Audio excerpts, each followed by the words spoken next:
नमस्कार दोस्तों, स्वागत है आपका अपनी YouTube channel education classes Ramu में आपका स्वागत करता हूं। दोस्तों, आज की वीडियो हमारा यूथ कंपटीशन टाइम्स से रिलेटेड प्राइमरी शिक्षक भर्ती के लिए आज हमारा विज्ञान एवं सूचना तकनीकी जो हमारा साइंस का दिया गया है उसमें हम आज विज्ञान से रिलेटेड आज पहला हमारा टॉपिक है और वो है दैनिक जीवन में विज्ञान का प्रयोग। लगभग 17-18 टॉपिक होंगे, 14 टॉपिक हैं। 14 टॉपिक ख़त्म करने में हमें समय नहीं लगेगा, घबराइएगा मत, जल्द ही इस बुक को हम ख़त्म कर देंगे। कोशिश करेंगे कि एक वीडियो में एक चैप्टर समाप्त कर दिया जाए। तो चलिए, आज का हमारा है टॉपिक पहला, दैनिक जीवन में विज्ञान का प्रयोग। काफ़ी महत्वपूर्ण टॉपिक है, क्वेश्चन बनने के आसार रहते हैं, तो वीडियो को अंत तक देखिएगा और वीडियो का कलेक्शन देखिएगा, काफ़ी महत्वपूर्ण है आपके प्राइमरी सुपर टेट शिक्षक भर्ती के लेवल के अकॉर्डिंग। तो वीडियो पसंद आए तो चैनल को लाइक शेयर सब्सक्राइब जरूर करिएगा। बाकी हम थ्योरी वाला सेशन नहीं करा रहे हैं क्योंकि थ्योरी वाला में काफ़ी लेंथी चीज़ें दी गई है।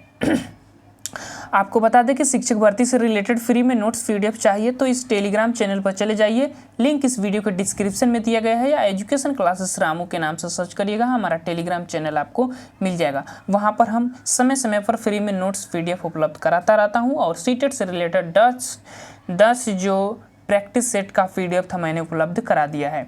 तो चलिए, टेलीग्राम से जुड़ना मत भूलिएगा।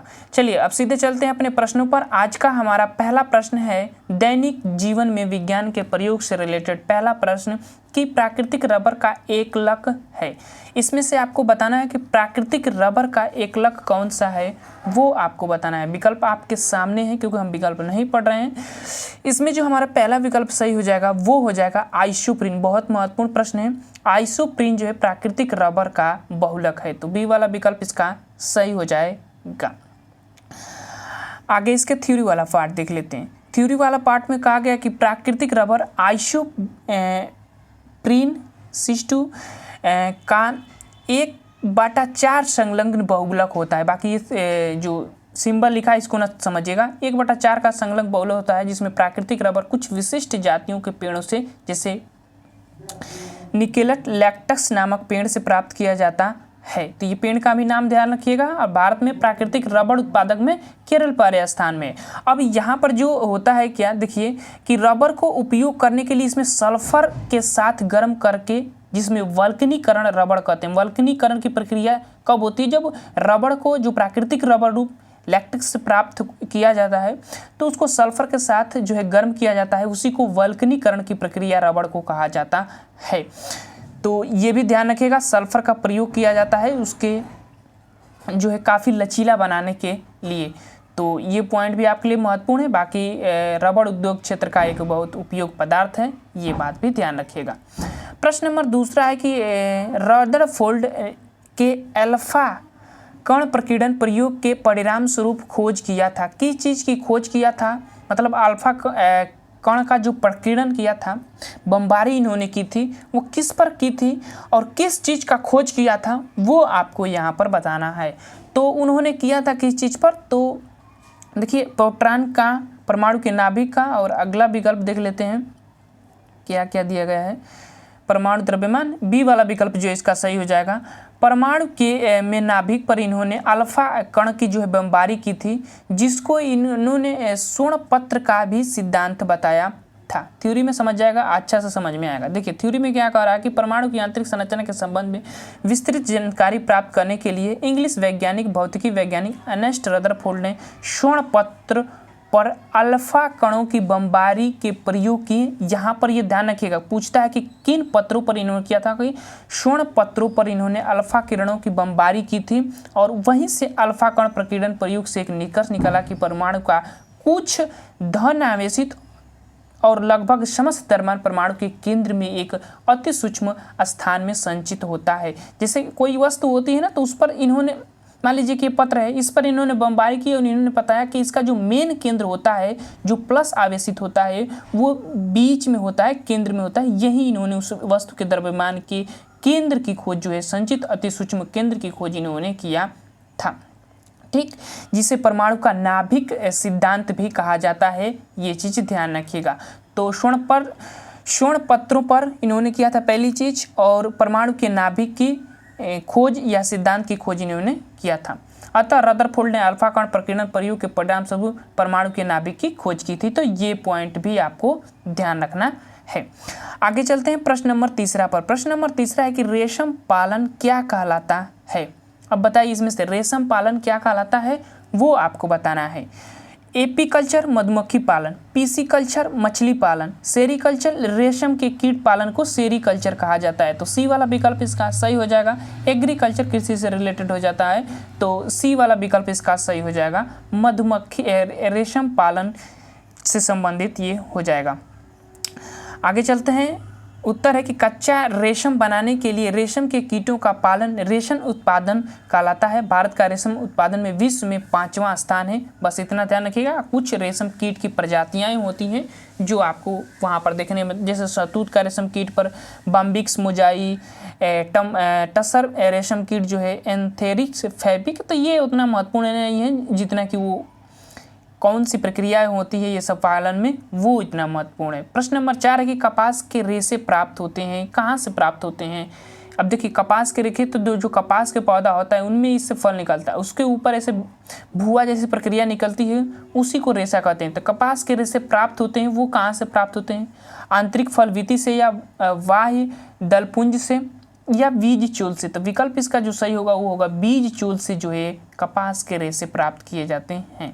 सी वाला विकल्प सही हो जाएगा। चौथा का ध्यान रखिएगा। कपास को कॉटन कहते हैं कि रेशे बीज चोल से सीड्स कॉट से प्राप्त किए जाते हैं। कपास एक नकदी फसल है, व्यापार के उद्देश्य से बोई जाती है। इसमें सफ़ेद सोना इसको कहा जाता है, ध्यान रखिएगा, इसको सफ़ेद सोना। काली मिट्टी में उत्पादित किया जाता है। रेंगुर मिट्टी काली मिट्टी को कहते हैं, और ये महाराष्ट्र गुजरात के क्षेत्र में काली मिट्टी सबसे ज़्यादा पाई जाती है। बस इतना चीज़ें ध्यान रखिएगा कपास से। आगे चलते हैं प्रश्न नंबर 5। प्राकृतिक के लिए विज्ञान की मान्यता क्या है। प्राकृतिक के लिए विज्ञान की मान्यता क्या है। संभावना वाली है या वास्तविकता वाली है या अंतरिम वाली है या अनिश्चित वाली है। तो विज्ञान हमेशा वास्तविकता पर फोकस करता है, ठीक है ना। वास्तविकता पर, जो सत्य है उस पर फोकस करता है। बाकी भावनाओं पर, अंतरिम पर, अनिश्चितता पर ये फोकस नहीं करता है। बी वाला विकल्प इसका सही हो जाएगा। 5वां का काफ़ी ज़्यादा प्रश्न है तो समय लगेंगे वीडियो में, वीडियो लेंथी भी होगा क्योंकि एक ही वीडियो में एक ही टॉपिक को ख़त्म करने का प्रयास करूँगा। तो अंत तक बने रहिएगा। प्रश्नों का कलेक्शन बहुत महत्वपूर्ण है, बाकी अंत तक बने रहिएगा, आपको मज़ा जरूर आएगा। इसका प्राकृतिक में वैज्ञानिक शिक्षा पर विशेष बल दिया है। उन्होंने सिद्धांतों में शिक्षा का उद्देश्य प्रकृति को जानना है। इसमें विज्ञान की वास्तविकता माना गया है, विज्ञान को वास्तविकता माना गया है। उसके अनुरूप शिक्षा प्रणाली को विकसित करने पर बल दिया गया है। इसीलिए प्राकृतिकवाद को शिक्षा का भौतिकवाद भी कहते हैं। प्राकृतिक का सिद्धांत प्रकृति के आसपास की घूमता है और प्रकृतिवादी शिक्षा के प्रणेता जीन जैकस रूसो, इनका फुल फॉर्म नाम है, माना जाता है। प्रकृतिवादी के शैक्षिक सिद्धांतों की व्याख्या उन्होंने अपनी पुस्तक एमिल में 1759 में की थी। तो बाकी चीज़ें जो क्या चीज़ था ये हमने क्या विज्ञान को विज्ञान जो है वास्तविकता पर फोकस करता है, ये चीज़ बस ध्यान रखिए का। जो आपके सामने दिख रहा है उस पर फोकस करता है, भविष्य संभावनाओं पर वो फोकस नहीं करता है। बस यहाँ देखिए सी वाला प्रश्न है, 6वां प्रश्न है कि निकाय के ताप में परिवर्तन 50 डिग्री है, केल्विन स्केल पर ताप में परिवर्तन क्या होगा। देखिए इसका जो ये पूछ रहा है कि केल्विन स्केल पर इसका ताप में परिवर्तन क्या होगा, इसका उत्तर थोड़ा देख लेते हैं क्योंकि ये समझ नहीं आ रहा है प्रश्न कह क्या रहा है, उसको उत्तर देखते हैं। ये वाला विकल्प देखिए 50 केल्विन दिया गया है। अच्छा ये चीज़ मैं यहाँ पर आपको एक चीज़ समझा रहा हूँ, देखिएगा थोड़ा समझिएगा। केल्विन पैमाना कभी भी सेल्सियस पैमाना से ज्ञात किया जाता है, तो के बराबर होता है 273 प्लस सेल्सियस पैमाना, ऐसे जोड़ा जाता है तो आपका केल्विन पैमाना ज्ञात हो जाता है। अगर केल्विन पैमाना दिया रहेगा तो सेल्सियस पैमाना ज्ञात होगा, तो ये माइनस इधर आ जाता है, मतलब ये यहाँ आ जाएगा, ये यहाँ आ जाएगा, तो ये माइनस हो जाता है, तो 273 में से घटाया जाता है। ऐसा माना जाता है कि जीरो जो सेल्सियस होता है 273 केल्विन के बराबर होता है। ये मान्यताएं रखी गई है केल्विन और सेल्सियस पैमाना पर। लेकिन इस प्रश्न का अकॉर्डिंग कुछ समझ ही नहीं आ रहा है, ए वाला विकल्प हो जाएगा सही, बस इतना आप समझिएगा। अब बाकी चीज़ें ये मुझे उतना अच्छा से समझ में नहीं आ रहा है तो समझा भी नहीं सकते हैं। इसमें व्याख्या में ताप में परिवर्तन T2 minus T1 50 kelvin Celsius और T plus 273 minus T1 273 50 kelvin. यहाँ पर कहा गया है कि अतः सेल्सियस और केल्विन पैमाने के ताप परिवर्तन हमेशा समान होते हैं। ठीक है, आगे देखते हैं अगला प्रश्न। प्रश्न नंबर 7वां, इसका उत्तर भी दिख दिया। जल की अस्थायी कठोरता के लिए कौन सा यौगिक उत्तरदायी होता है? अस्थायी कठोरता के लिए कौन सा यौगिक उत्तरदायी होता है? तो MgHCO3 जो है ये जो है उत्तरदायी होता है। देख लेते हैं, जल की कठोरता हमें Ca कैल्शियम 2+ मैग्नीशियम 2+ आयन की उपस्थिति के कारण होता है। साबुन व अन्य वसी अम्लों के यौगिक द्वारा कैल्शियम और मैग्नीशियम धातु के लवण जल के साथ घुलकर जल की कठोरता बढ़ा देते हैं, लेकिन Ca और Mg धातु के बाइकार्बोनेट लवण में अस्थायी कठोरता के उत्तरदायी होते हैं। तो यही उत्तरदायी होते हैं बाइकार्बोनेट ने कैल्शियम और मैग्नीशियम के कण। तो ध्यान रखिएगा, अर्थात लाइम CaOH2 द्वारा कैल्शियम और मैग्नीशियम धातु के बाइकार्बोनेट MgHCO3 और कोष्टक में बंद 2 और CaHCO3 के साथ क्रिया करा के जल की कठोरता को आसानी से दूर किया जा सकता है। बाकी चीज़ें आप इतना बस ध्यान रखिएगा, Mg कोष्टक में HCO3 और कोष्टक बंद 2 ये जल की अस्थायी कठोरता के लिए जिम्मेवार होते हैं। आगे चलते हैं प्रश्न नंबर 8। प्रश्न नंबर 8 कह रहा है कि कार्बन के बहुत अधिक यौगिक हैं क्योंकि कार्बन के बहुत अधिक यौगिक हैं क्योंकि इसका जो विकल्प हमारा सही होगा वो हो जाएगा क्योंकि इसमें श्रृंखलीबद्ध प्रक्रियाएं पाई जाती है। एक श्रृंखला के रूप में, जैसे हमारा ये कार्बन है कि इसके चारों तरफ संयोजी ऊतक पाए जाते हैं। ध्यान रखिएगा, चारों तरफ, तो उसी को कहा जाता है कि ये जो है श्रृंखलीकरण की प्रवृत्ति इसमें अधिक होती है, इसीलिए कार्बन के बहुत अधिक यौगिक होते हैं। जैसे व्याख्या में चलते हैं, समझ में आ जाएगा। देखिए, कार्बन सी विकल्प सी, कार्बन एक चतुर संयोजी तत्व है, अतः इसमें श्रृंखलीकरण की प्रक्रिया अधिक होती है, जिस कारण ये विभिन्न तरह के यौगिक बना सकते हैं। प्रश्न नंबर 9 है कि साबुन है एक, साबुन क्या है वो आपको बताना है। प्रश्न नंबर 9, तो ये क्या है? एक जो है उच्च श्रेणी वसा अम्लों के एल्कनी धातुओं के लवण होते हैं। डी वाला विकल्प जो है इसका सही हो जाएगा। उच्च श्रेणी वसा अम्लों के एल्कनीकरण धातु के लवण होते हैं साबुन। 9 का डी वाला विकल्प सही हो जाएगा। आगे चलते हैं प्रश्न नंबर 10। प्रश्न नंबर 10 कह रहा है कि दैनिक जीवन में निम्नलिखित उदाहरण पढ़िए तथा उचित विकल्प का चयन करिए। ऑप्शन ए है कि जब भोजन खराब होता है तो वह दुर्गंध उत्पन्न करता है। एकदम सही बात है भाई। ऑप्शन बी है कि सेब के एक टुकड़े को जब कुछ क्षण के लिए बाहर रखा जाता है तो वह भूरा हो जाती है। ये भी सही बात है। ऑप्शन सी है कि चींटी के काटने से उत्पन्न जलन को शांत करने के लिए कैलामिन का प्रयोग किया जाता है। ये भी तो सही लग रहा है। आगे चलते हैं, विकल्प देखते हैं क्या कर रहा है। ए और बी रासायनिक परिवर्तन प्रस्तुत कर रहे हैं और बी सभी परिवर्तन हैं और सी कह रहा है कि बी एक भौतिक परिवर्तन है और डी कह रहा है कि और बी जो है भौतिक परिवर्तन। भौतिक परिवर्तन का मतलब जो मनुष्य के द्वारा बनाया जाए, लेकिन रासायनिक परिवर्तन का मतलब होता है जो एक पदार्थ के रूप में परिवर्तित होता है। तो इसमें तो सब रासायनिक परिवर्तन दिख रहे हैं। प्रश्न नंबर 10 का विकल्प हमारा जो सही होगा वो हो जाएगा, ये सभी जो है रासायनिक परिवर्तन के अंतर्गत आ जाते हैं, क्योंकि भोजन भी रासायनिक है, सेब भी रासायनिक में आ जाएगा। चींटी का जो फार्मिक अम्ल होता है वो भी उसके जलन होता है, उत्पन्न होता है, तो उसको केलामिन का प्रयोग किया जाता है। ये रासायनिक परिवर्तन है। बी वाला ही विकल्प इसका सही हो जाएगा। आगे चलते हैं प्रश्न नंबर बी वाला है। देखिए, सेब को काटने से कुछ देर पश्चात बुरा होना एंजाइमाइटिक्स प्रक्रिया है जिसमें फिनोस का क्यूनोन में परिवर्तित होता है। शेष अन्य विकल्प सभी रासायनिक क्रियाओं को दर्शाते हैं, अतः इन सभी रासायनिक परिवर्तन के उदाहरण है। प्रश्न नंबर 11, निम्न से अब इस दो कूट को आपको मिलान करना है। कूट का विकल्प नीचे दिया गया है। चलिए यहाँ पर आप निकाल करिए। पहले चीज देखिए, पारा को क्या कहते हैं? मरकरी कहते हैं। मरकरी धातु है और कमरे के तापमान पर द्रव अवस्था में रहने वाली मरकरी है, Hg, ठीक है ना। अब देखिए यहाँ पर तो हम तापमापी में प्रयोग करेंगे, पहली चीज़ पकड़ा गया। और आयोडीन क्लोरीन का हम जल को शुद्धिकरण में प्रयोग कर सकते हैं, जल को शोधन में क्लोरीन का प्रयोग किया जाता है, पता होगा। अब चलिए विकल्प, और एल्युमिनियम का हम प्रयोग जो है यहाँ पर खाद्य पदार्थों के पैकिंग में भी प्रयोग कर सकते हैं। तो ये हमें 4 विकल्प, और ये आयोडीन में प्रयोग होता है, घावों पर आयोडीन का प्रयोग किया जाता है। तो विकल्प इस सारा मिल गया। चलिए कूट में देख लेते हैं, बी का तीसरे के साथ बी का डी वाला विकल्प मिल गया, एक ही से मिल गया, डी वाला विकल्प जो है इसका सही हो जाएगा।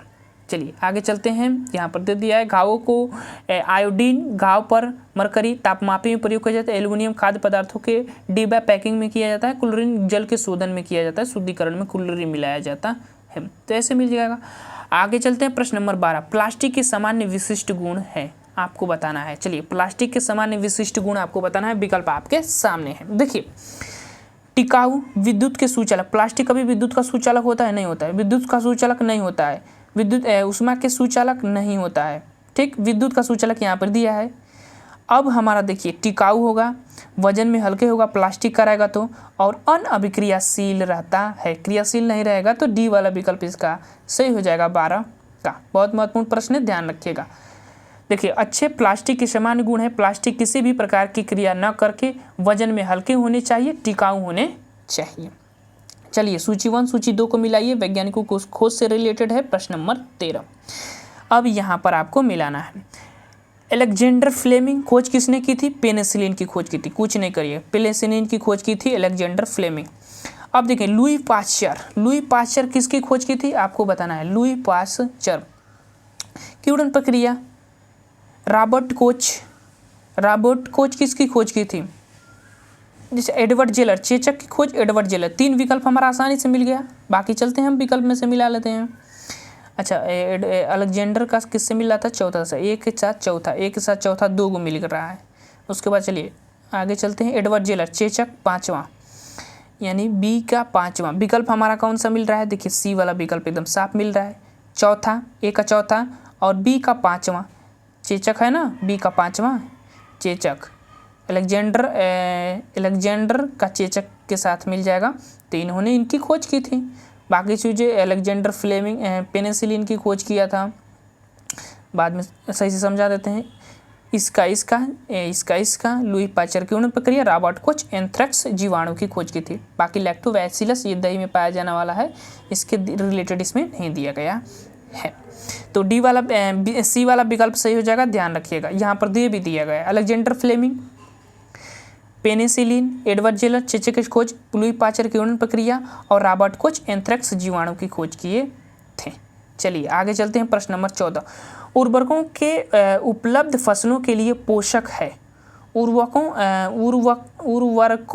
में उपलब्ध फसलों के लिए पोषक क्या क्या होता है? जैसे खेती आप करते हैं तो उसमें क्या क्या मिलाया जाता है या छिड़काव किया जाता है जिससे कि वो हरा भरा रहे फसल, तो वो उसमें हम क्या मिला सकते हैं? नाइट्रोजन, फास्फोरस, आयरन नहीं मिलाया जाता है, नाइट्रोजन सोडियम नहीं मिलाया जाता है, नाइट्रोजन पोटेशियम आयरन नहीं मिलाया जाता है। तो ऐसे तीनों विकल्प कट गए, डी वाला विकल्प सही हो जाएगा। नाइट्रोजन फास्फोरस पोटेशियम मिलाया जाता है, जब आप खेती किए होंगे तो आपको पता होगा कि यही चीज़ें जो छिड़काव किया जाता है।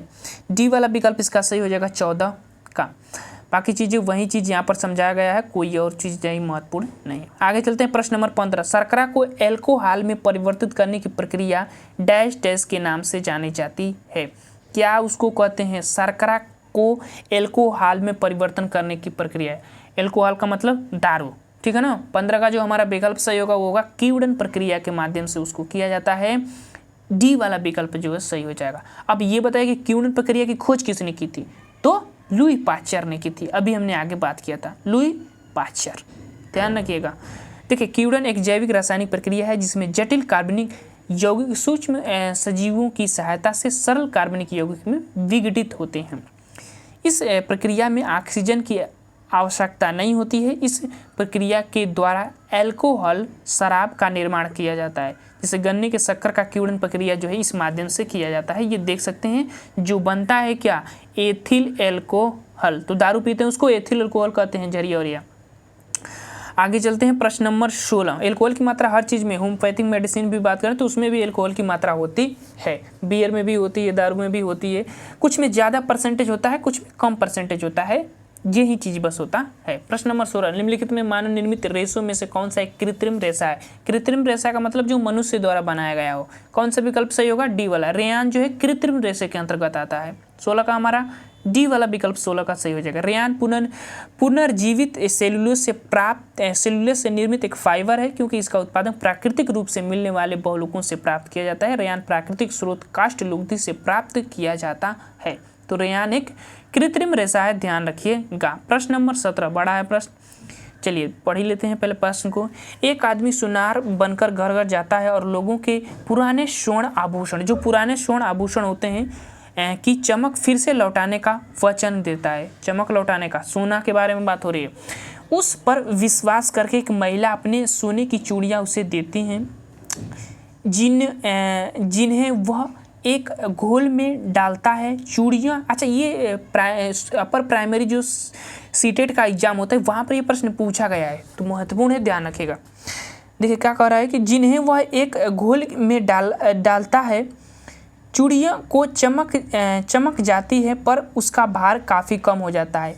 इस धोखेबाज द्वारा प्रयोग किया गया घोल संभव हो सकता है, मतलब कि वो घोल क्या है जिसमें सोना मिलाया था, जिसकी वजह से उसका जो वजन है कम हो गया था, सोने का जो वजन है कम हो गया था। सीटेट में पूछा गया प्रश्न है, अपर प्राइमरी में, ध्यान रखिएगा।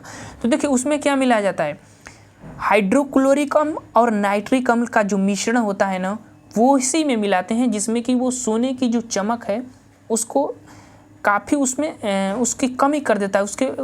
उस पर काट की प्रक्रिया एक चलाई जाती है, उस पर घोल की प्रक्रिया उसको कहते हैं आप, जिससे घोलबाज व्यक्ति में HCl और नाइट्रिक अम्ल का घोल प्रयोग करता है। ये एक अम्लराज है जिसमें एक भाग जो है नाइट्रिक अम्ल का होता है, 3 भाग HCl हाइड्रोक्लोरिक अम्ल का होता है, जिसमें सोने काफ़ी विले होते हैं, मतलब इसमें सोना आसानी से घुल सकता है। तो कुछ क्षण के लिए उसमें डालता है, जिसकी वजह से उसमें जो ऊपर के कचरे होते हैं वो साफ़ हो जाते हैं, बाकी उसका वजन भी थोड़ा बहुत कम होता है, जिससे उसकी सोने की चूड़ियाँ उसमें घुल के विले हो जाती है, उसका भार भी कम हो जाता है। तो बस इतना ध्यान रखिएगा, हाइड्रोक्लोरिक अम्ल और नाइट्रिक अम्ल 2 चीज़ों का मिश्रण होता है, जिसमें नाइट्रिक अम्ल का 1 भाग होता है और इसका HCl का 3 भाग मिश्रण होता है, और इसमें आसानी से सोना विलय हो सकता है अगर ज़्यादा टाइम तक रख देंगे तो।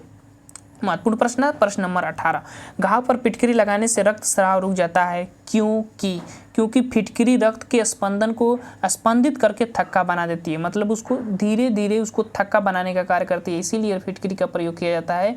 ये वाला विकल्प जो इसका सही हो जाएगा, बाकी कोई विकल्प पढ़ने की जरूरत ही नहीं है। फिटकरी एक रंगहीन क्रिस्टलीय पदार्थ है। साधारण फिटकरी का रासायनिक नाम पोटेशियम एल्यूमिनियम सल्फेट है, जिसका सूत्र भी याद रखिएगा, K2SO4 Al2SO4 324H2O होता है। फिटकरी पोटास एलम का उपयोग रक्त का थक्का बनाने में किया जाता है, जिसके कारण घाव का रक्त स्रावण जो है रुक जाता है। तो देखते हैं कि दाढ़ी बनाने के बाद फिटकरी भी लगाई जाती है, ताकि जो कट लगा हो वहाँ से ब्लड जो आ रहा है उसको रोक दिया जाए। प्रश्न नंबर 19, विद्युत यंत्रों में बैकेलाइट का प्रयोग किया जाता है क्योंकि ये क्या होते हैं, बैकेलाइट क्या होते हैं, विद्युत यंत्र। जैसे आप हीटर ही ले लीजिए तो उसमें भी बैकेलाइट का प्रयोग किया जा सकता है। पेचकस ले लीजिए, जिसके आप खोलते हैं, लाइन चेक करते हैं, वायरिंग चेक करते हैं, तो उसमें भी बैकेलाइट का प्रयोग किया जाता है। प्रश्न नंबर 19 का जो हमारा विकल्प सही होगा, ये जो होगा ना कि ये विद्युत का कुचालक होते हैं। 19 का हमारा विकल्प सी वाला विकल्प, ये विद्युत का कुचालक होते हैं, सी वाला विकल्प इसका सही हो जाएगा। चलिए, विद्युत यंत्रों में बैकेलाइट का प्रयोग किया जाता है क्योंकि यह एक विद्युत का कुचालक है। बैकेलाइट एक थर्मोप्लास्टिक है। प्लास्टिक 2 प्रकार के होते हैं, एक थर्मोप्लास्टिक, एक थर्मोसेटिंग प्लास्टिक होता है, तो इसमें ये थर्मोप्लास्टिक है। फिलहाल में एल्डिहाइड से एनिमेशन अभिक्रिया द्वारा बनता है यह, इसका उपयोग विद्युत स्विचों में भी किया जाता है। प्रश्न नंबर 20, घरों के प्रकाश स्रोत के रूप में, इसको थोड़ा छोटा करते हैं, सभी विकल्प दिखे, यहाँ तक दिखेगा। चलिए, घरों के प्रकाश स्रोत में के रूप में LED और CFL दोनों का आमतौर पर प्रयोग किया जाता है। निम्नलिखित में से कौन सा कथन सत्य है इससे रिलेटेड? पहले देखिए, LED एक बेहतर है, अधिक अच्छा है क्योंकि CFL में विषैली पदार्थ होते हैं। प्रश्न नंबर 20, देखिए ये तो हमको लग रहा है कि सही है, दोनों एक समान है, ये तो नहीं हो सकता। दोनों में कोई भी अच्छा नहीं है, ये भी नहीं हो सकता क्योंकि एक अच्छा ही होगा। और CFL बेहतर है क्योंकि LED में विषैले पदार्थ नहीं होते हैं। ए वाला विकल्प जो है इसका सही हो जाएगा। LED में जो है अच्छे हैं, लेकिन CFL में जो होता है ना विषैले पदार्थ का प्रयोग किया जाता है वो हमारे शरीर के लिए हानिकारक भी है। तो ए वाला विकल्प इसका सही हो जाएगा। जैसे LED बेहतर होता है क्योंकि CFL में विषैले पदार्थ होते हैं। LED का full form light emitting diode और CFL का कॉम्पैक्ट फ्लोरेसेंट लैंप जो है इसको कहते हैं। फुल फॉर्म में ध्यान रखिएगा। और LED बेहतर होता है, विषैले पदार्थ इसमें नहीं प्रयोग होते हैं। CFL में जो है विषैले पदार्थ का प्रयोग किया जाता है। इसमें रंग बिरंगी जो है लाइटें आती है CFL में, जिसकी वजह से विषैले पदार्थ होते हैं। ठीक है ना। प्रश्न नंबर 21, एक डॉक्टर अति अम्ल का उपचार करने हेतु दवाई देता है। इस दवाई में मुख्य संगठन क्या होगा? जैसे आपके अति अम्लता बढ़ गई है, आपके पेट में जलन जैसी हो रही है, तो उस समय वो डॉक्टर जो दवाई देता है उसमें कौन सी संगठन मिक्स होता है वो आपको बताना है प्रश्न नंबर 21 का। तो CaCO3 बी वाला विकल्प सही हो जाएगा। कैल्शियम कार्बोनेट का प्रयोग किया जाता है। ध्यान रखिएगा किसका प्रयोग किया जाता है? तो कैल्शियम कार्बोनेट का। जैसे देखिए दुर्बल क्षणों में जैसे sodium bicarbonate, magnesium hydroxide, magnesium carbonate, calcium carbonate, aluminium hydroxide आदि का प्रयोग अति अम्लता के उपचार में इन सभी का किया जाता है। लेकिन CaCO3 का प्रयोग ALOH की अपेक्षा बहुत, मतलब सबसे ज़्यादा जो है इसी का प्रयोग किया जाता है। 2 विकल्प इसमें दिए गए हैं, लेकिन सबसे ज़्यादा इसी का प्रयोग किया जाता है CaCO3 का, कैल्शियम कार्बोनेट। ध्यान रखिएगा सबसे ज़्यादा अम्लता दूर करने के लिए। प्रश्न नंबर 22, खाद्य पदार्थों के डिब्बों की आंतरिक सतह टीन से पुती होती है न कि जस्ते से, क्योंकि? बहुत अच्छा प्रश्न है। टीन से पुती होती है न कि जस्ते से, क्यों भाई टीन से पुती होती है? देखिए विकल्प है कि जस्ता टीन से अधिक क्रियाशील होता है। जस्ता टीन से अधिक क्रियाशील होता है। 22 का देखिए पहला ही विकल्प लग रहा है। देखिए जस्ता का गलनांक टीन से अधिक होता है, टीन से पुती होती है न कि जस्ते से। जस्ता का गलनांक टीन से अधिक होता है, जस्ता टीन से कम क्रियाशील होता है, ये तो नहीं हो सकता। जस्ता टीन से महंगा होता है, ये भी नहीं हो सकता। ये दोनों विकल्प इस तरह कट गए। जस्ते का गलनांक टीन से अधिक होता है, सही बात है भाई, तभी तो नहीं प्रयोग होता है। जस्ता टीन से अधिक क्रियाशील होता है, ये भी सत्य चीज है। ये सत्य है। जस्ता टीन से अधिक अभिक्रियाशील है, टीन कम क्रियाशील है, ताकि क्रियाशील नहीं करेगा तो गलेगा नहीं, मिलेगा नहीं, तो ये चीज ना सही हुई। तो इसीलिए कह रहा कि सतह टीन से पुती होती है न कि जस्ते से। जस्ता गल जाएगा, मिल जाएगा उसके साथ, तो वो मिठाई भी खराब हो सकती है। तो ए वाला विकल्प इसका सही हो जाएगा, टीन से पुती होती है। आगे चलते हैं। प्रश्न नंबर, ये जस्ता टीन की अपेक्षा अधिक क्रियाशील होता है। देखिए यही पॉइंट कर रहा है कि जस्ता जो है टीन से अधिक क्रियाशील होता है, मतलब ये ज़्यादा क्रियाशील होता है, ये कम क्रियाशील होता है। तो कौन कम क्रियाशील रहेगा, उसी का प्रयोग किसी भी चीज़ में किया जाएगा। अतः खाने के डिब्बे में अंदरूनी सतहों पर टीन का लेप किया जाता है। जिंक या जस्ता का नहीं, जिंक जस्ता एक ही चीज़ है। ठीक है, चलिए सूत्र बताना है प्लास्टर ऑफ पेरिस का। CaSO4 1/2H2O, ये ही होता है सूत्र। ध्यान रखिएगा, याद रखिएगा। कुछ ऐसे सूत्र हैं जैसे फिटकरी का, प्लास्टिक ऑफ पेरिस का, इन सब का सूत्र थोड़ा याद रखना चाहिए आप लोगों को। चलिए कैल्शियम सल्फेट हेमीहाइड्रेट इसको कहते हैं, वही चीज़ यहाँ पर दिया गया। प्रश्न नंबर 24 अपमार्जक है। इसमें आपको बताना है अपमार्जक क्या होता है, वो आपको बताना है। तो प्रबल अम्ल और प्रबल क्षार का जो लवण होता है वही अपमार्जक होता है। याद रखिएगा, प्रबल अम्ल और प्रबल क्षार, ये वाला विकल्प सही हो जाएगा। 24 का ये वाला विकल्प। अम्ल अपमार्जक प्रबल अम्ल एवं प्रबल क्षार की क्रिया के फलस्वरूप, पैर में झुनझुनी पड़ गई है, फलस्वरूप बनने वाला लवण होता है जो कठोर जल में भी झाग देते हैं। देख लीजिए, कठोर जल में भी झाग देते हैं, लेकिन कठोर जल में साबुन उबुन जैसे होते हैं ये झाग नहीं देते हैं। जैसे समुद्र का जल कठोर जल है तो इसमें झाग नहीं देंगे। तथा वस्त्रों की उचित सफाई करते हैं, उन्हीं को अपमार्जक कहते हैं। ये प्रबल अम्ल और प्रबल क्षार के बने होते हैं। ठीक है ना, ध्यान रखिएगा। 0 और 14 के बीच में जो अम्ल और क्षार की पहचान होती है वो पढ़े होंगे ना, उसी के आधार पर ये ध्यान रखा जाता है। चलिए प्रश्न हम देख ही रहे थे ना, ये वाला प्रेशर कुकर में 25 प्रश्न। प्रेशर कुकर में सेम जल्दी से पक जाते हैं क्योंकि दाब बढ़ाने पर क्वथनांक भी बढ़ जाता है। क्यों जी? ये तो मुलायम क्यों चीज़ हो जाएगा। प्रेशर कुकर में बनने की आंतरिक ऊर्जा, ये भी नहीं हो सकता है। दाब बढ़ाने पर क्वथनांक घटा, क्वथनांक बढ़ता है, ये वाला विकल्प 25 का सही हो जाएगा। दाब बढ़ाने पर प्रेशर कुकर में क्वथनांक बढ़ता है, ये वाला विकल्प जो है सही हो जाएगा। वही चीज़ यहाँ पर समझाया है। चलिए कूट ए और कूट 2 को मिलाना है। प्रश्न नंबर 26 बहुलक और एकल बहुलक, ये ध्यान रखिएगा, ये बहुत महत्वपूर्ण है। एक प्रश्न से कई प्रश्न यहाँ पर, अभी हमने पहला कि दूसरा प्रश्न किए थे कि उसमें एकलक पूछा था, एकलक पूछा था ना, किसका पूछा था एकलक, प्राकृतिक रबड़ का एकलक पूछा था। तो कौन सा विकल्प, आइसोप्रीन पढ़ चुके हैं भाई, ध्यान रखिएगा आइसोप्रीन। अब देखिए यहाँ पर और चीज़ें हैं, जैसे PAN ये किसका है, तो एक्रिलाइट का एकलक है। उसका PVC किसका एकलक है, तो ये क्लोरोएथिन का एकलक है, ऐसे हो जाएगा। तो नायलॉन इसका एकलक हो जाएगा, कैप्रोलैक्टम का। तो ये चीज़ें ध्यान रखिएगा, मिला दिया मैंने आपको, विकल्प यहाँ से जो होगा वो सही हो जाएगा। आगे चलते हैं, यहाँ पर देख लीजिए PNL इसका एक्रिलोनाइट्राइल का है, प्राकृतिक रबर आइसोप्रीन का मैंने पढ़ा चुका हूँ, नायलॉन से कैप्रोलैक्टम का है। और PVC जो है, PVC मतलब प्लास्टिक की बात हो रही है, PVC जो है क्लोरोएथिन का जो है एकलक होता है। तो ये एकलक ध्यान रखिएगा, पूछ सकता है प्रश्न। प्रश्न नंबर 27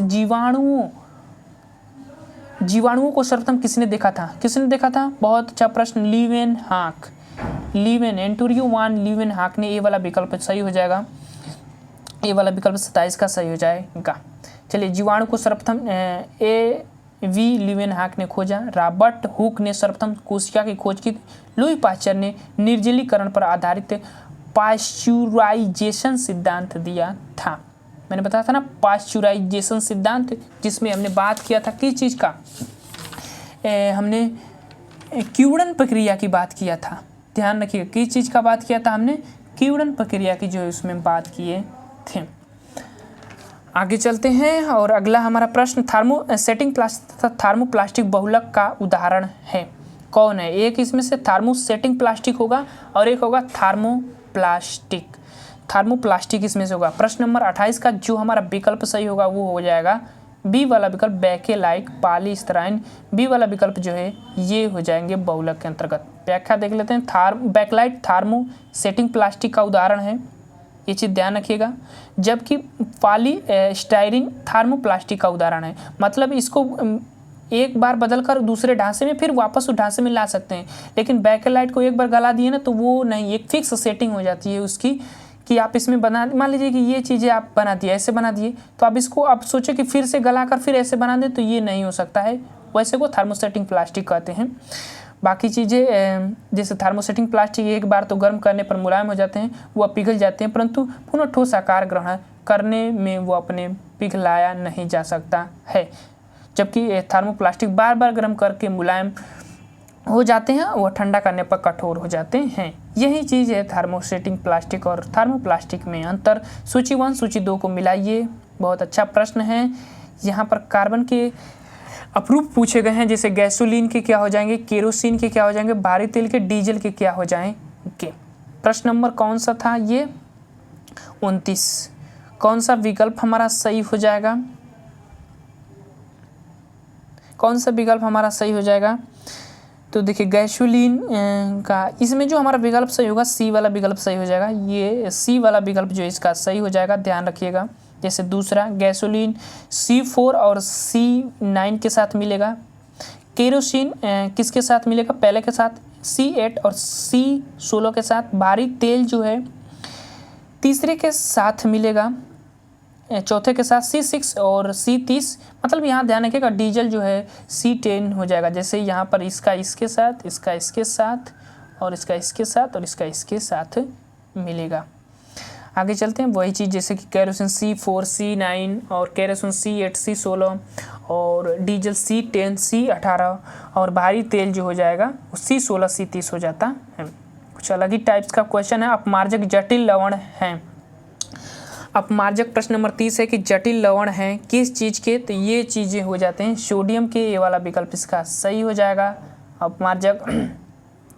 अपमार्जक सोडियम में पोटेशियम के उच्च वसी अम्लों के सल्फेट अथवा सल्फोनेट हैं। प्रश्न नंबर 31, लेजर की खोज किसने की थी? बहुत अच्छा प्रश्न है, पूछा जाता है। थियोडोर मेमन ने की थी। सी वाला विकल्प जो है 31 का सही हो जाएगा। रोंजिटन एक्सरे की खोज की थी, ध्यान रखिएगा। प्रश्न नंबर 40 जो है कपास का बहुलक है। कपास का बहुलक क्या है वो आपको बताना है। तो 32 का हमारा सरल प्रश्न है, ये वाला विकल्प सेल्यूलोज कपास का बहुलक होता है। रेयान कृत्रिम रेशा है, ध्यान रखिएगा। और आगे चलते हैं, कपास का बहुलक सेल्यूलोज है। कपास सतही सरफेक्स फैब्रिक रेशे हैं जो बीज आवंटन के रूप में प्राप्त पाए जाते हैं। कपास के बारे में बात कर चुके हैं। प्रश्न नंबर 33, निम्नलिखित में से कौन सा उत्पादक सड़क बनाने के काम में लिया जाता है? सड़क बनाने के काम में लिया जाता है वो आपको बताना है। प्रश्न नंबर 33 और हमारा उत्तर जो होगा वो बिटुमिन कोयला। बिटुमिन एक कोयला का एक टाइप्स होता है। बी वाला विकल्प जो है ये सही हो जाएगा। कतरा जैसे होता है ना, उसी को सड़क बनाने के निर्माण में लिया जाता है। बी वाला विकल्प इसका सही हो जाएगा। कोयले 4 प्रकार के होते हैं।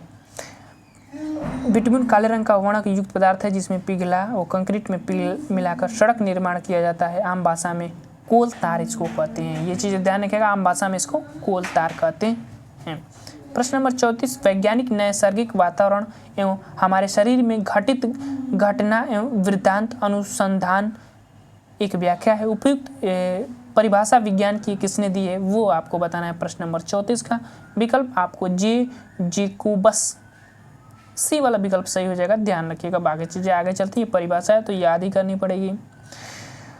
आगे चलते हैं। प्रश्न नंबर 35, फोम के गद्दे एवं तकिए बने होते हैं। किसके बने होते हैं? फोम के गद्दे और तकिए किसके बने होते हैं? प्रश्न नंबर 35 किसके बने होते हैं? तो वो पॉलीयूरिथेन के बने होते हैं। बी वाला विकल्प इसका सही हो जाएगा 35 का। आगे चलते हैं। प्रश्न नंबर 36 कह रहा है कि निम्नलिखित में से किसका प्रयोग सौर सेल बनाने में नहीं होता है? किसका प्रयोग सौर सेल बनाने में नहीं होता है? तो प्लेटिनम का नहीं होता है, भारत में नहीं पाया जाता है प्लेटिनम। बी वाला विकल्प इसका सही हो जाएगा। इसका सौर सेल बनाने में नहीं किया जाता। प्लेटिनम का उपयोग सौर सेल बनाने में नहीं हो सकता क्योंकि यह उच्च आयतन ऊर्जा वाली अक्रियाशील धातु है जो प्रकाश पड़ने पर इलेक्ट्रॉन उत्सर्जन नहीं करती है। तो प्लेटिनम की जहाज़ें भी बनती हैं क्योंकि जहाज आकाश में उड़ती हैं तो वो जो है इलेक्ट्रॉन उत्पन्न नहीं कर सकती। तो ये चीज़ ध्यान रखिएगा, प्लेटिनम का जो है हम सौर सेल बनाने में नहीं करते हैं। बाकी सिलिकॉन, गैलियम, जर्मेनियम का प्रयोग किया जाता है। प्रश्न नंबर 37, निम्नलिखित में से कौन सा फसल मिट्टी को नाइट्रोजन युक्त बनाती है? कौन सा फसल? चना, बहुत पूछा जाता प्रश्न है। बी वाला विकल्प इसका सही हो जाएगा 37 का। चना जो है मिट्टी को नाइट्रोजन युक्त बनाने में काफ़ी लाभदायक होता है। बी वाला विकल्प जो है इसका सही हो जाएगा 37 का। दलहली फसलों की जड़ों में पाए जाने वाले नाइट्रोजन स्थिरीकरण बैक्टीरिया वायुमंडलीय नाइट्रोजन को नाइट्रेट में परिवर्तित करके जिससे मिट्टी नाइट्रोजन युक्त हो जाती है और उपयुक्त में चना दलहनी फसल है। आगे चलते हैं। प्रश्न नंबर 38, पॉलीथीन निम्नलिखित में से किसका बहुलक है? पॉलीथीन निम्नलिखित में से किसका बहुलक है आपको बताना है। तो पॉलीथीन जो है एथिलीन का बहुलक होता है। बहुत महत्वपूर्ण प्रश्न है, ये वाला विकल्प इसका सही हो जाएगा 38 का। ध्यान रखिएगा, पॉलीथीन में वास्तव में पॉली एथिलीन कहा जाता है, यह एथिलीन का बहुलक है। एथिलीन का सूत्र C2H4, ध्यान रखिएगा। आगे चलते हैं। प्रश्न नंबर 39, पैरासीटामोल नाम जानते होंगे। पैरासीटामोल ये क्या है? एक प्रतितापक व दर्द निवारक दवा होती है। ए वाला विकल्प 39 का सही हो जाएगा, ठीक है ना। पैरासीटामोल, जब आपको बुखार होता है, दर्द होता है तो आप पैरासीटामोल खाते हैं ना, उसी की बात हो रही है। ए वाला विकल्प सही हो जाएगा। पैरासीटामोल एक प्रतिकारक तथा दर्द निवारक दवा है। शरीर में ज्वर पीड़ा होने पर इसका उपयोग लाभकारी होता है, ठीक है ना। प्रश्न नंबर 40, घाव का अध्ययन क्या कहलाता है? घाव का अध्ययन क्या कहलाता है वो आपको बताना है प्रश्न नंबर 40 में। तो ट्रोमेटोलॉजी जो है घाव के अध्ययन में किया जाता है। ओंकोलॉजी कैंसर विज्ञान का अध्ययन किया जाता है, ध्यान रखिएगा। सी वाला विकल्प 40 का सही हो जाएगा। घाव का अध्ययन ट्रोमेटोलॉजी में किया जाता है, ओंकोलॉजी कैंसर का अध्ययन, और डर्मेटोलॉजी में त्वचा का अध्ययन किया जाता है।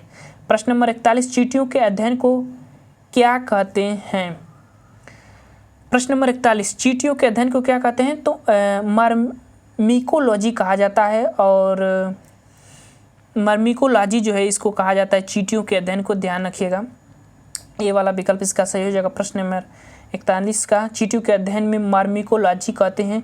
हर्पैटोलॉजी के अध्ययन में सरीसृप जो जीव होते हैं वो उभयचर जीव होते हैं, वो जीव आते हैं, अध्ययन किया जाता है हर्मेटोलॉजी में। और निमेटोलॉजी के अंतर्गत निमेटोड का अध्ययन किया जाता है, जिसे नीडोलॉजी के अंतर्गत पक्षियों के घोंसलों का अध्ययन किया जाता है। तो ये कुछ चीज़ें हैं, जैसे नीडोलॉजी पक्षियों के घोंसलों का अध्ययन, निमेटोलॉजी निमेटोड का अध्ययन किया जाता है, और हर्पैटोलॉजी में सरीसृप वर्ग के जो जीव उभयचर प्राणी के आते हैं उनका अध्ययन किया जाता है। चींटियों में मर्मिटोलॉजी जो का अध्ययन किया जाता है। और फार्मिक एसिड जो है, इनके जो डंक मारते हैं ना, चींटियाँ काटती हैं, तो उसमें फार्मिक एसिड पाया जाता है, ध्यान रखिएगा। प्रश्न नंबर 42 अस्पताल में निम्नलिखित में से किस विज्ञान में कैथ लैब है? अस्पताल में निम्नलिखित में से किस विभाग में कैथ लैब होती है, वो आपको बताना है। प्रश्न नंबर 42 का तो किस में होती है? तो कार्डियोलॉजी विभाग जो होता है ना, उसमें आपको कैथ लैब देखने को मिलता है। सी वाला विकल्प इसका सही हो जाएगा। प्रश्न नंबर 42 का देखिए, अस्पताल में कार्डियो विभाग में कैथ लैब होता है, ध्यान रखिएगा। सीटी स्कैन में उपयोग होता है, तो किसका उपयोग होता है? तो किसका? सीटी स्कैन में एक्सरे का उपयोग होता है, बी वाला विकल्प। सीटी स्कैन में कंप्यूटेड टोमोग्राफी विशेष प्रकार की एक एक्सरे परीक्षण होता है, जिसके द्वारा शरीर के अंदरूनी अंगों को देखा जा सकता है, रोगों की पहचान किया जा सकता है। तो बी वाला विकल्प सही हो जाएगा। सीटी स्कैन में 43 का बी वाला विकल्प। प्रश्न नंबर 44 इंसुलिन की खोज किसने की थी? तो एफ बैटिंग नाम दिए होंगे, ए वाला एफ बैटिंग। मधुमेह रोग इंसुलिन की कमी से होती है, जानते हैं आप लोग। ए वाला विकल्प जो है 44 का सही हो जाएगा। जैसे देख लिए, इंसुलिन की खोज एफ बैटिंग ने की थी। ये बीटा कोशिका द्वारा स्रावित होती है। ये अग्नाशय में इंसुलिन हार्मोन्स का उत्पादन बंद हो तो मूत्र एवं रक्त में शर्करा की मात्रा बढ़ जाती है। तो इतना ये महत्वपूर्ण है इंसुलिन हमारे शरीर के लिए कि हमारे शरीर के शर्करा को नियंत्रित करने का कार्य करता है, नहीं तो शर्करा की मात्रा बढ़ जाती है। अग्नाशय ग्रंथि मिश्रित ग्रंथि है और लीवर के नीचे पाई जाती है, वहीं से ये बीटा कोशिका से स्रावित होता है। इंसुलिन के अधिस्रावण से हाइपोलाइसिस नामक रोग हो जाता है, ध्यान रखिएगा। इंसुलिन के अल्प श्रावण में मधुमेह और डायबिटीज मेल्टी नामक रोग भी हो जाता है। अल्प श्रावण से तो दोनों हानिकारक है। अधिक श्रावण होगा तो हाइपोप्लाइनाइसिन नामक रोग हो जाता है, और कम श्रावित होगा तो मधुमेह डायबिटीज नामक रोग हो जाता है। तो ये चीज़ें ध्यान रखिएगा। इंसुलिन काफ़ी महत्वपूर्ण है आप लोगों के लिए। एक प्रश्न से कई क्वेश्चन मिल गए। आगे चलते हैं। प्रश्न नंबर 45 एलसीडी प्रोजेक्टर का आविष्कार किसने किया था? एलसीडी प्रोजेक्टर का आविष्कार किसने किया था? प्रश्न नंबर 45 विकल्प हमारा जो सही होगा वो होगा जीन डॉल्फोन ने किया था। जीन डॉल्फगोफ, ये वाला विकल्प सही हो जाएगा। एलसीडी प्रोजेक्टर की खोज जीन डॉल्फोग ने किया था। उसके बाद जावा क्रिस्टल प्रोग्रामिंग लैंग्वेज बेडन इच computer mouse Douglas Engelbart महत्वपूर्ण है।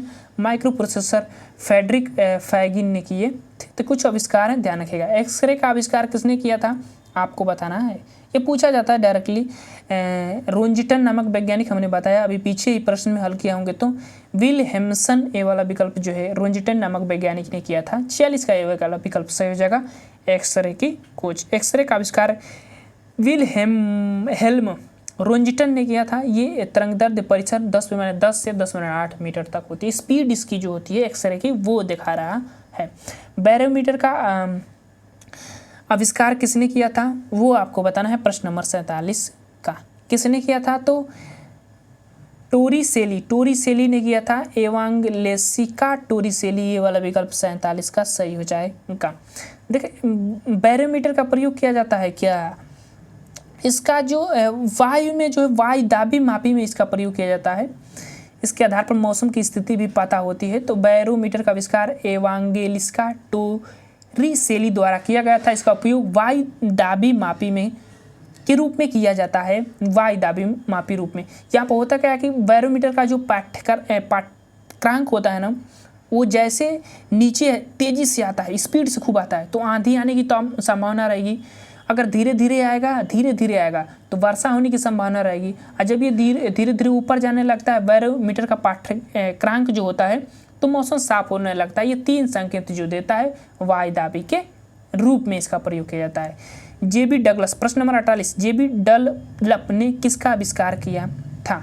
जेबी डनलप ने किसका आविष्कार किया था वो आपको बताना है, प्रश्न नंबर 48। और न्यूमेटिक रबर टायर का जो है इन्होंने आविष्कार किया था, ये वाला विकल्प इसका सही हो जाएगा। आगे चलते हैं। जेबी डनलप यूनाइटेड किंगडम में जन्मे एक पशु सर्जन थे। उन्होंने 1887 में न्यूमेटिक रबर टायर का आविष्कार किया। अन्य आविष्कार जैसे कि petrol car, Karl Benz, diesel engine, Rudolf Diesel, पनडुब्बी, डेविस वुसलेन, मोटरसाइकिल, डेमलर ध्यान रखिएगा, और jet engine sir Frank Whittle, और रॉकेट का रॉबर्ट गोडाइड ने किए थे। तो ये कुछ आविष्कार हैं, ध्यान रखिएगा। LED का आविष्कार किसने किया था? LED का आविष्कार जो है किसने किया था वो आपको बताना है, प्रश्न नंबर 49 का दिया है। नील होलिक ने किया था। कुछ हार्ड आविष्कार दिए गए हैं इसमें, ध्यान रखिएगा, ये वाला विकल्प इसका सही हो जाएगा। नील हेलोनिक जूनियर ने प्रथम प्रकाशन उत्सर्जन डायोड का आविष्कार किया था। यह आविष्कार 1962 में जनरल इलेक्ट्रिक कंपनी की प्रयोगशाला में वैज्ञानिकों के पद पर कार्य करते हुए किया था। इन्हें LED का जनक कहा जाता है, LED का। प्रश्न नंबर 50, मक्खन कोलायड कब बनता है? मक्खन कोलायड कब बनता है वो आपको बताना है, प्रश्न नंबर 50 का। तो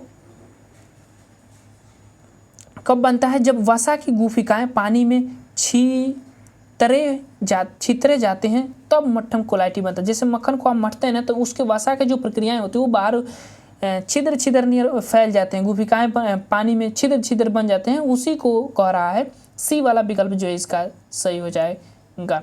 वसा कोलायडी तब बनता है जब मक्खन की वसाएं गुफिकाएं पानी में छितरा जाती है, अर्थात जल में वसी गुफिकाएं के फैल जाने पर मक्खन के कोलायड विलयन का निर्माण होता है। प्रश्न नंबर 51, उस रसायन का नाम बताइए जो आम को पकाने में काम आता है। कौन सा इसमें से रसायन है जिसको आम पकाने में कार्य किया जाता है? तो 51 का हमारा विकल्प कैल्शियम कार्बाइड का प्रयोग किया जाता है आम पकाने में, काफ़ी होता है आजकल प्रयोग। बी वाला विकल्प इसका सही हो जाएगा, ध्यान रखिएगा। आगे चलते हैं। कैल्शियम कार्बाइड का सूत्र CaC2 है तथा इसका प्रयोग एसिटिलीन और कैल्शियम डायनामाइड बनाने में किया जाता है। इसका प्रयोग फलों को पकाने में भी किया जाता है। कार्बाइड का छोटा सा भाग भी शरीर के लिए बहुत नुकसानदायक है, तो आज के बाद आम मत खाइएगा वरना कैंसर जैसी खतरनाक बीमारियां होने की चांस रहती है। ये होता क्या है ना कि ये कार्बाइड जो होता है हमारे सेल को नुकसान पहुंचाते हैं, और सेल के मतलब कि सेल में कोई भी कमी दिक्कत होती है तो वो कैंसर का ही रूप धारण करता है। प्रश्न नंबर 52 है कि ठोस कार्बन डाइऑक्साइड को कहते हैं। ठोस कार्बन डाइऑक्साइड को क्या कहते हैं? तो सूखी बर्फ कहते हैं, ध्यान रखिएगा। सूखी बर्फ ठोस कार्बन डाई को कहा जाता है। डी वाला विकल्प जो है 52 का हमारा सही हो जाएगा, ध्यान रखिएगा, बहुत पूछा जाता है। डी वाला विकल्प इसका सही हो जाएगा। सूखी बर्फ को ठोस कार्बन डाइऑक्साइड के नाम से जाना जाता है। ठोस कार्बन डाइऑक्साइड सामान्यतः सूखी बर्फ होती है। सूखी गैस बनाने के लिए कार्बन डाइऑक्साइड को दबाया जाता है जिससे वो ठोस का रूप ले लेती है। सूखी बर्फ अत्यधिक ठंडी होती है जिसका तापमान 78.5 डिग्री फ़ारेनहाइट होता है। फ़ारेनहाइट में बता रहा है, सेल्सियस में इसको चेंज कर लीजिएगा। इस बर्फ़ की विशेषता यह है कि यह बर्फ़ सीधे गैस अवस्था में बनता है, तरल अवस्था में नहीं आती। इसी प्रक्रिया को ऊर्ध्वपातन कहते हैं। अच्छा, ऊर्ध्वपातन की प्रक्रिया जो कि ठोस से सीधे गैसीय अवस्था में कन्वर्ट होता है, तो ऊर्ध्वपातन की प्रक्रिया को होती है। ये फ़ारेनहाइट में दिया है। फ़ारेनहाइट ज्ञात करने के लिए ध्यान रखिएगा क्योंकि 0 सेल्सियस पैमाने के आधार पर फ़ारेनहाइट 32 फ़ारेनहाइट होता है, तो उसी के आधार पर आप इसको ज्ञात कर सकते हैं। आगे चलते हैं। प्रश्न नंबर 53, निम्नलिखित में से कौन सी गैस को हास्य गैस कहते हैं? तो नाइट्रस ऑक्साइड को कहते हैं नाइट्रेट ऑक्साइड, नाइट्रिक ऑक्साइड ना, नाइट्रस नहीं हो जाएगा। तो 53 का हमारा जो विकल्प नाइट्रेट ऑक्साइड, नाइट्रस, नाइट्रिक, ये बड़ा सस्पिशन वाला क्वेश्चन है, कौन सा विकल्प सही होगा, ए वाला ही हो जाएगा। नाइट्रेट ऑक्साइड ए वाला विकल्प हमारा सही हो जाएगा 53 का। लाफिंग गैस के नाम से उसको जानते हैं N2O, जिसको नाइट्रस ऑक्साइड कहते हैं। हास्य गैस मीठी हवा तथा हाइपोनाइट्रिक ऑक्साइड के नाम से जाना जाता है। इसका स्वाद मीठा होता है। यह रंगहीन तथा अज्वलनशील गैस है। एक अच्छा निश्चेतक होने के कारण इसका प्रयोग शल्य चिकित्सा तथा दंत चिकित्सा में किया जाता होता है। कमरे के ताप पर ज्वलनशील यह गैस एक शक्तिशाली ऑक्सीडाइजर भी है, जिसके कारण इसका प्रयोग रॉकेट तथा मोटर रेसलिंग में इंजनों की शक्ति बढ़ाने में इसका प्रयोग किया जाता है। ऑक्सीजन की खोज किसने की थी, तो सले नामक वैज्ञानिक ने, कार्ल सीले नामक वैज्ञानिक ने किया था, ध्यान रखिएगा। ऑक्सीजन प्राणवायु या जारक, रंगहीन, स्वादहीन तथा गंधहीन गैस है। इसकी खोज, प्राप्ति अथवा प्रारंभिक अध्ययन में प्रिस्टले का भी नाम आता है और डब्ल्यू सेले का भी नाम आता है। तो दोनों में से कोई नाम रहे तो विकल्प मारिएगा। महत्वपूर्ण, अच्छा खोज की बात करें तो डेलेसेले हो जाएंगे, नहीं तो प्रिस्टले रहेगा तो प्रिस्टले पर जाइएगा। कार्य किया, ये एक रासायनिक तत्व है। 1972 में कार्ल सीले ने पोटेशियम नाइट्रेट को गर्म करके ऑक्सीजन गैस तैयार किया, लेकिन इसका यह कार्य 1977 में प्रकाशित हुआ। ये चीज़ ध्यान रखिए, इनका प्रकाशित हुआ। और क्या, सन 74 में से जेसोप प्रिस्टले ने मर्क्यूरिक ऑक्साइड को गर्म करके ऑक्सीजन गैस तैयार किया। तो दो चीज़ों से एंटी लैबोइजियन ने इस गैस के गुणों का वर्णन किया तथा इसका नाम ऑक्सीजन रखा, जिसका अर्थ है अम्ल उत्पादक। बाकी चीज़ें सैले पर ज़्यादा जाइएगा अगर खोज की बात करें तो ऑक्सीजन की। 55 प्रश्न, विरंजक पाउडर को तैयार करने में प्रयुक्त होने वाली गैस कौन सी है? कौन सी गैस है विरंजक पाउडर को उत्पादित करने के लिए? तो क्लोरीन, ए वाला विकल्प, डी वाला विकल्प इसका सही हो जाएगा 55 का, ध्यान रखिएगा। विरंजक पाउडर, ब्लीचिंग पाउडर को कैल्शियम हाइपोक्लोराइट, देखिए क्लोरीन भी है ना, क्लोराइड कहते हैं। यह एक अकार्बनिक यौगिक है जिसका निर्माण सर्वप्रथम ग्लास्गो के चार्ल्स नेटन ने सन 1799 में किया था। विरंजक चूर्ण का निर्माण चूने और क्लोरीन से होता है। बूझे चूने पर क्लोरीन गैस की क्रिया से यह बनता है। इसका उपयोग पानी के शुद्धिकरण में किया जाता है। 56 प्रश्न है, सिरका क्या है? सिरका क्या है वो आपको बताना है। खट्टा होता है सिरका, ये चीज़ को ध्यान रखिएगा। प्रश्न नंबर 56 उसी के आधार पर आपको मारना भी है। तनु एसिटिक एसिड होता है, ग्लेसिक नहीं होता है, इस चीज़ ध्यान रखिएगा। तनु एसिटिक एसिड और एसिटिक अम्ल जो है खट्टे में पाए जाते हैं। ये वाला विकल्प इसका सही हो जाएगा 56 का। एसिटिक अम्ल CH3COOH, ये ध्यान रखिएगा का 40% जली विलीय सिरका कहलाता है। सिरका CH3COOH, जिसे एथोनोइक अम्ल के नाम से भी जाना जाता है, एक तनु एसिटिक एसिड है जो शर्करा के क्यूरन, अच्छा ये भी एक क्यूरन प्रक्रिया से प्राप्त होता है, जिसका pH 2.4 से 3.4 होता है। pH मान इतना होता है, 0 से 14 तक होता है pH मान। 7 उदासीन को प्रदर्शित करता है और 7 से नीचे अम्ल, 7 से ऊपर क्षार, ध्यान रखिएगा। प्रायः भोजन के रूप में उपयोग होने वाले सिरकों में 0.1 से 8 तक एसिटिक अम्ल होते हैं। इसको चुक्र भी कहते हैं। और ये जो सिरके में इसलिए डाला जाता है, अचार में इसलिए डाला जाता है कि वो खराब ना हो, ठीक है ना। नींबू में स्थित अम्ल का नाम बताइए। नींबू खट्टा होता है और उसमें कौन सा अम्ल पाया जाता है? तो साइट्रिक अम्ल नींबू में पाया जाता है। सी वाला विकल्प 57 का सही हो जाएगा।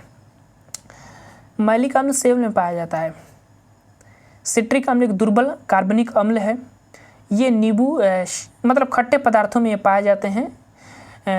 इन रस में 6.7 के तहत होता है। इसका उपयोग भोजन व मृदु पेयों में खट्टा लाने के लिए इसका प्रयोग किया जाता है। बस इतना चीज़ से समझिएगा।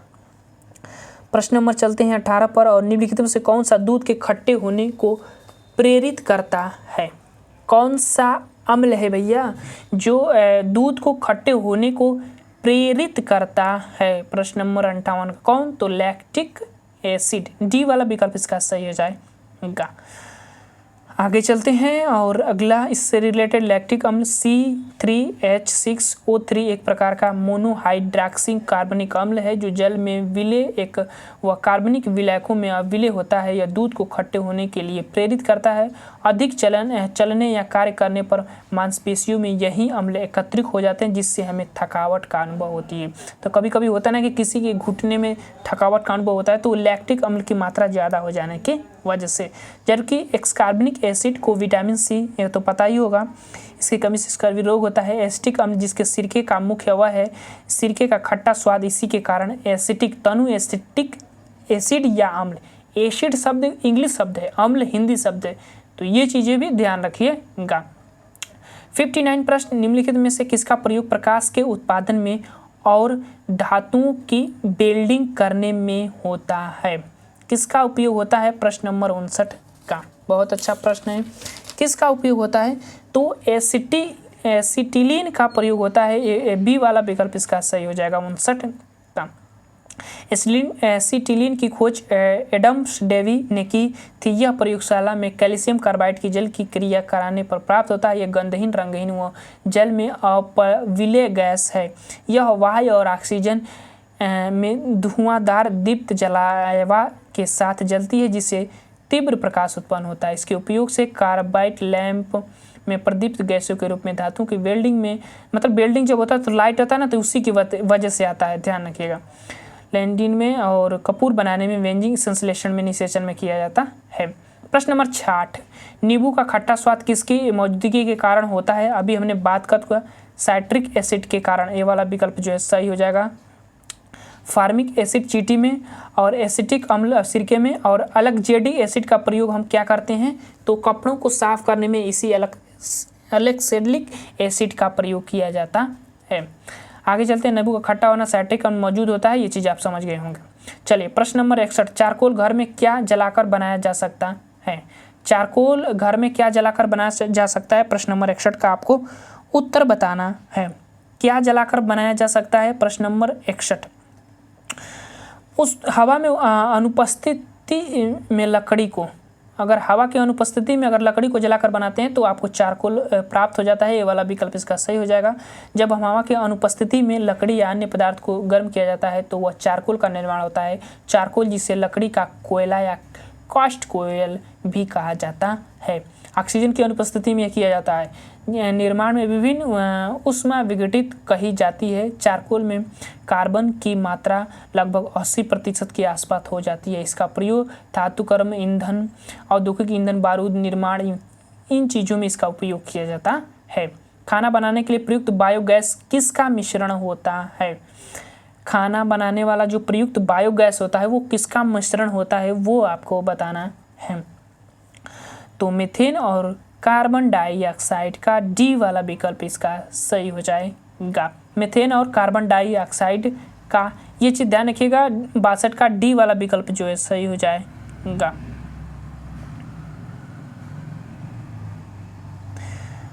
खाना बनाने के लिए प्रयुक्त बायोगैस में मीथेन और कार्बन डाइऑक्साइड का मिश्रण होता है। बायोगैस में मीथेन CH4 मीथेन का सूत्र होता है 55 से 70% और कार्बन डाइऑक्साइड CO2 जो है 25 से 50% पाया जाता है। बायोगैस में अन्य gas nitrogen, hydrogen, hydrosulphide, oxygen, ये सभी पाए जाते हैं। तो बायो में 6 गैसों का मिश्रण होता है।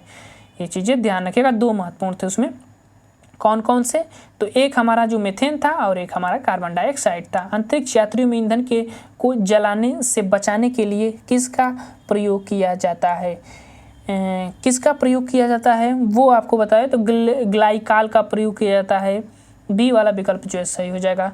इथाइलिन ग्लाइकाल एक कार्बनिक यौगिक है जिसका उपयोग अंतरिक्ष यानों में द्रव ईंधन को जमने से बचाने के लिए किया जाता है। यह एक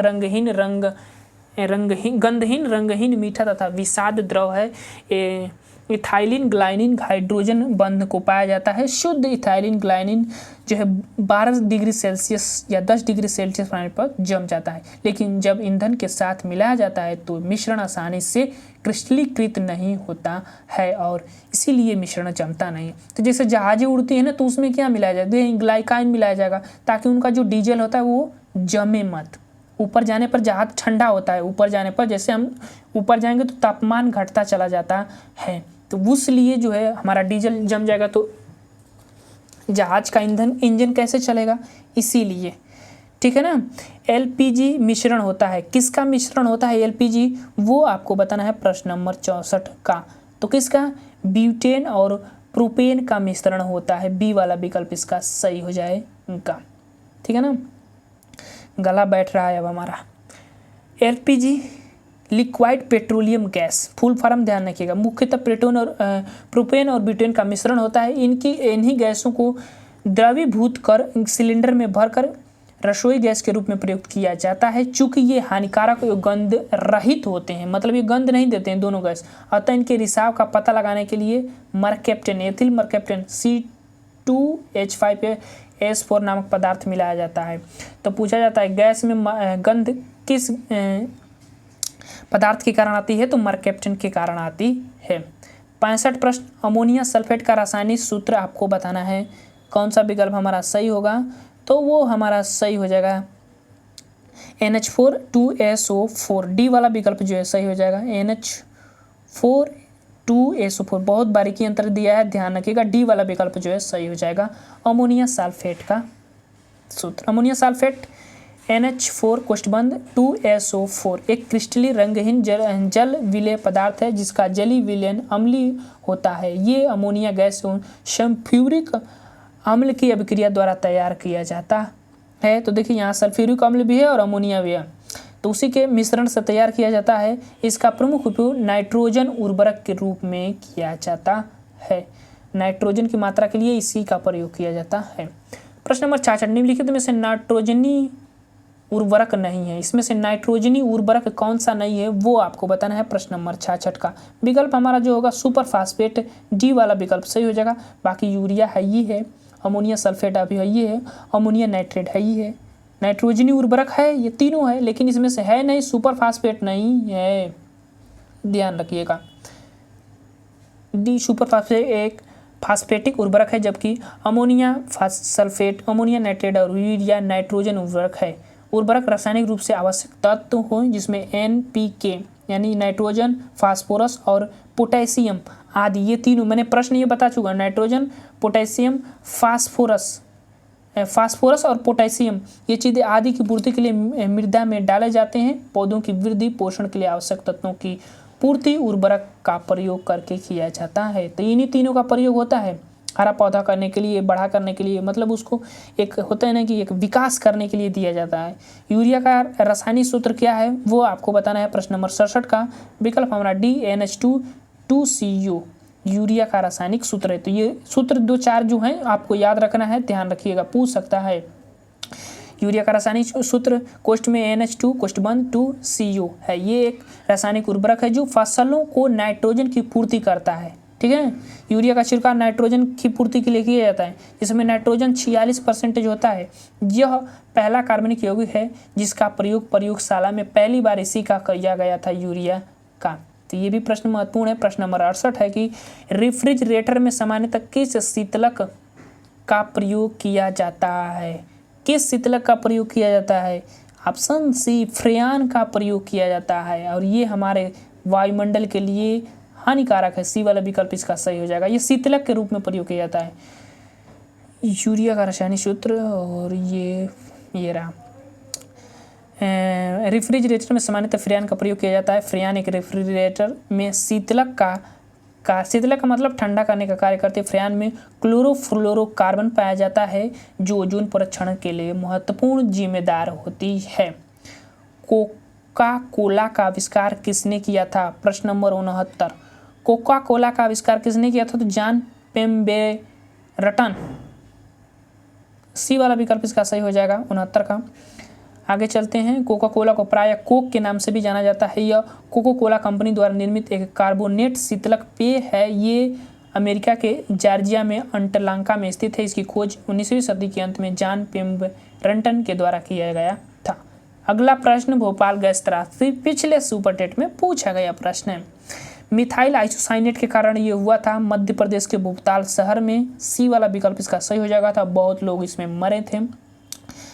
व्याख्या देखते हैं। भारत में मध्य प्रदेश राज्य के भोपाल शहर में 3 दिसंबर, डेट याद रखिएगा, 3 दिसंबर 1984 को एक भयानक औद्योगिक दुर्घटना हुई। इसे भोपाल गैस कांड या भोपाल गैस त्रासदी के नाम से जाना जाता है। भोपाल में स्थित यूनियन कार्बाइड नामक कंपनी के कारखाने से एक जहरीली गैस रिसाव हुई, जिसके लगभग 15,000 से अधिक लोगों की जान चली गई थी। भोपाल गैस कांड में मेथाइल आइसोसाइनाइड नामक जहरीली गैस का रिसाव हुआ, जिसका उपयोग कीटनाशक बनाने में किया जाता है। बहुत जहरीली गैस है। प्रश्न नंबर 71, सोडा वाटर का डैश द्वारा आविष्कार किया गया था। किसके द्वारा? सोडा वाटर, शराब में डाला जाता है सोडा वाटर। 71 का हमारा विकल्प जो है जिसोफ प्रिस्टली ने किया था। जिसोफ प्रिस्टली, बी वाला विकल्प इसका सही हो जाएगा। ध्यान रखिएगा। प्रश्न नंबर 71 का बी, सोडा वाटर की खोज 18वीं सदी में वैज्ञानिक जिसोफ प्रिस्टली ने की थी। सोडा वाटर अथवा कार्बोनेट जल वस्तुतः मद्य रहित पेय है, जिसे विभिन्न दाब पर कार्बाइड गैस या कार्बन डाइऑक्साइड से कृत्रिम रूप से संतृप्त किया जाता है। सामान्यतः इस पदार्थ को लवण और शर्करा स्वाद अनुसार या सुगंधधार पदार्थों के लिए निश्चित परिणाम के मिश्रित करके बनाया जाता है। इसका प्रयोग औषधि एवं सामान्य पेय पदार्थों में किया जाता है। ठीक है। 72 प्रश्न, जब धुएं में पानी की जब कुएं में पानी की बाल्टी को ऊपर खींचते हैं तो हमें महसूस होता है कि बाल्टी पानी की सतह से ऊपर भारी हो गई है, पानी की सतह से ऊपर हल्की हो गई है, पानी से बाहर आकर स्थिरता खो बैठी है, पानी के बाहर आकर उसके द्रव्यमान में प्राप्ति हुई है। क्या होता है? जैसे हम बाल्टी डूब जाती है, अब वहाँ से पानी उसमें भर जाता है, तो जब उसको हम खींचते हैं कुएं में से, तो हमें कैसा महसूस होता है? हमें महसूस होता है कि भाई पानी की सतह के ऊपर जो है वो भारी हो जाती है। जैसे पानी के ऊपर वो निकलती है तो भारी हो जाती है, उसी को बात हो रहा है ये वाला विकल्प। बाकी तीनों विकल्प गलत को प्रदर्शित कर रहे हैं। 72 का आर्किमिडीज का सिद्धांत है ये। आर्किमिडीज के सिद्धांत के अनुसार किसी भी वस्तु का भार पानी के अंदर कम तथा पानी के सतह के ऊपर अधिक प्रतीत होता है, जबकि कोई ठोस वस्तु द्रव में डुबोई जाती है तो उसके भार के कुछ कमी प्रतीत होती है। आपको पता होगा कोई भी वस्तु हो, पानी में अगर उसको लेते हैं तो उसका 90% भार जो है कम हो जाता है। तो भार में वह आभासी कमी द्वारा द्रव पर ऊपर की ओर लगाए गए बल के कारण होता है। मतलब द्रव उसको ऊपर उठाने का कार्य करता है। इस बल को उत्प्लावन बल या उत्क्षेपण बल कहते हैं। तो उत्प्लावन बल का सिद्धांत किसने दिया था? आर्किमिडीज ने दिया था। जब पानी की बाल्टी ऊपर आती है तो उत्प्लावन बल समाप्त हो जाता है और बाल्टी भरी महसूस होती है। ये चीज़ें ध्यान रखिएगा। प्रश्न नंबर 73 का उत्तर भी मिल गया है कि प्रेशर कुकर के अंदर का उच्च तापमान निर्भर करेगा। किस पर निर्भर करेगा? तो उसके छेद के क्षेत्रफल में उस पर रखा गया वजन पर निर्भर करता है। ये वाला विकल्प इसका सही हो जाएगा 73 का। चलिए वही चीज़ यहाँ पर लिखा गया होगा। प्रश्न नंबर 74, एक व्यक्ति स्थिर जल में नाव में खड़ा है। यदि वह किनारे की ओर चले तो नाव क्या होती है? डूब जाएगी या किनारे से दूर बढ़ेगी या किनारे की ओर बढ़ेगी या स्थिर हो जाएगी? तो किनारे से दूर बढ़ती है।